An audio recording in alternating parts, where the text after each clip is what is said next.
Salam Bapak Ibu, Saudara dan Saudari, sahabat-sahabat garam dunia yang terkasih. Kita memasuki hari Minggu Prapaskah yang pertama. Dan bacaan-bacaan suci yang kita renungkan pada hari ini, yang berpuncak pada bacaan Injil, merangkai seluruh refleksi kita bagaimana kita memasuki masa penuh rahmat ini. Injil hari ini berkisah tentang Yesus yang berpuasa dan dicobai oleh iblis. Paling kurang kita kenal ada 3 jenis pencobaan yang dialami oleh Yesus. Yang pertama, di padang gurun, Yesus penuh dengan Roh Kudus dicobai untuk mengubah batu menjadi roti. Yang kedua, di atas gunung yang tinggi, Yesus dicobai untuk mendapatkan kekuasaan atas semua kerajaan dunia.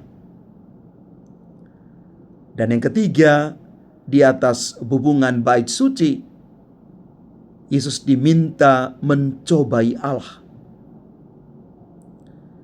Pencobaan yang pertama menyangkut jasmani yang lapar. Pada saat itu Yesus menderita lapar karena dia sedang berpuasa. Yesus menolak penggunaan kekuasaannya untuk kepentingan diri sendiri.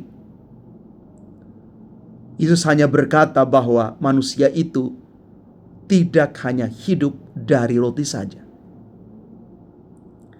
Bapak Ibu Saudara-saudari terkasih,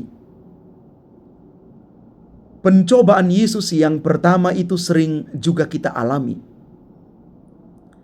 Hanya gara-gara urusan perut, kita bisa melakukan hal yang tidak benar. Orang bisa mencuri, orang bisa melakukan korupsi, dan lain sebagainya. Demi uang orang bisa melakukan hal yang jahat. Maka Yesus menginginkan kita menjauhkan diri dari praktek-praktek seperti ini. Uang, harta, kekayaan, dan barang-barang mewah bukanlah jaminan yang membuat hidup manusia itu bahagia. Memang uang, harta itu penting. Kita harus melihat dengan kacamata yang lain juga bahwa orang butuh uang. Orang kaya tidak salah. Tetapi yang terjadi adalah ketika orang sungguh mengikat diri kepada hal-hal tersebut dan lupa bersolidar dengan orang lain. Orang menjadi sangat rakus. Orang menjadi sangat pelit untuk berbagi. Maka disinilah sebenarnya kita sementara dicengkram oleh kuasa pencobaan dari setan itu. Orang sulit untuk memberi. Orang sulit memiliki hati yang dermawan.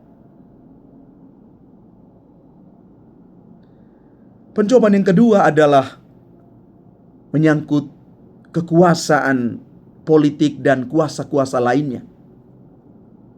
Yesus menjanjikan sesuatu yang lain kepada kita, supaya kita tidak takluk dan tunduk kepada pengaruh kuasa dunia ini. Kadang-kadang orang bisa melakukan berbagai macam cara untuk bisa berkuasa. Hanya demi pangkat, jabatan, popularitas, orang bisa meninggalkan imannya akan Kristus. Orang bisa menggadaikan imannya akan Kristus hanya karena ingin mengejar kuasa, jabatan, popularitas. Maka kita diingatkan oleh Yesus hari ini, supaya kita tidak tergiur dan mengorbankan iman kita akan Kristus, nilai-nilai kekatolikan kita dan keyakinan kita akan Kristus itu hanya karena demi kuasa. Pencobaan yang ketiga menyangkut kepercayaan kita yang sungguh akan Allah. Yesus tidak takluk kepada kuasa iblis ini. Yesus tidak mau mempertontonkan satu tindakan gila yang penuh sensasi.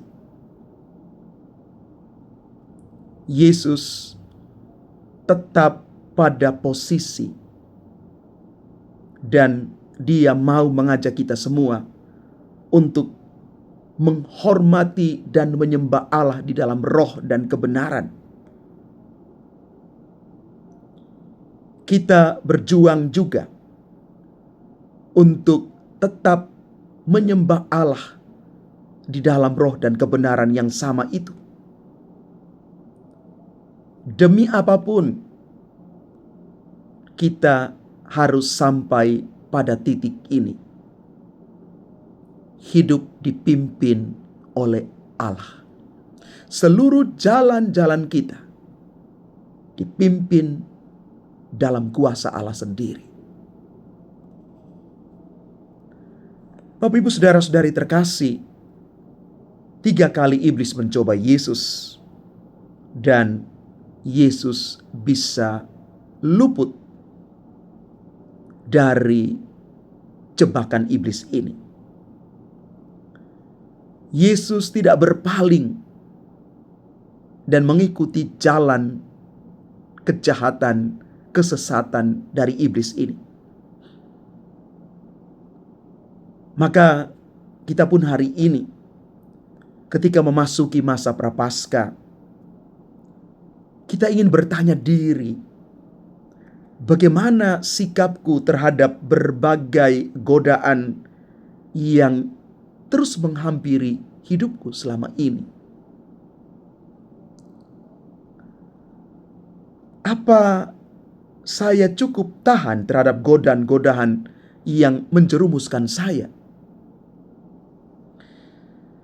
Bapak, Ibu, saudara-saudari terkasih, kalau kita berjuang sendiri di tengah dunia ini, rasa-rasanya kita tidak mampu untuk bertahan di tengah gempuran berbagai tawaran dan godaan dunia. Tapi kalau kita mengandalkan Tuhan dan kuasa Roh Kudus, kita bisa bertahan di sana. Kita masih hidup di tengah dunia yang penuh dengan godaan duniawi ini. Bapak, Ibu, saudara-saudari terkasih, ambil waktu supaya kita tidak menjadi bagian dari kuasa jahat, kuasa iblis, karena kita bersekutu dengan kuasa jahat ini. Memang benar, sekali lagi, tidak mudah untuk keluar dari jebakan kuasa-kuasa jahat ini. Tetapi kalau bersama Tuhan, kita pasti bisa. Ada jatuh dan bangun dalam hidup iman kita, tetapi jangan putus asa. Ada tangan Tuhan yang datang membantu menyelamatkan kita ketika kita betul-betul pegang tangan Tuhan, serahkan seluruh hidup kita, dan katakan pada Tuhan, Tuhan Yesus, kadang aku lemah, kadang aku jatuh dalam dosa, bahkan dosa dan kelemahan yang sama. Tetapi aku percaya, tangan kasih-Mu pasti menyelamatkan aku. Karena Engkau, Yesus, Tuhan dan Raja, yang sudah pernah mengalahkan kuasa jahat, kuasa iblis itu, akan melakukan padaku yang sama, bahwa aku juga pasti bisa. Katakan ini setiap kali dalam doa-doa kita. Katakan sekali lagi dengan penuh iman bahwa Tuhan tidak pernah meninggalkan kita sendiri berjuang di tengah dunia ini. Dan ingat Bapak Ibu, jangan beri hati, hidup, dan seluruh jalan-jalan kebaikan kita kepada kuasa iblis.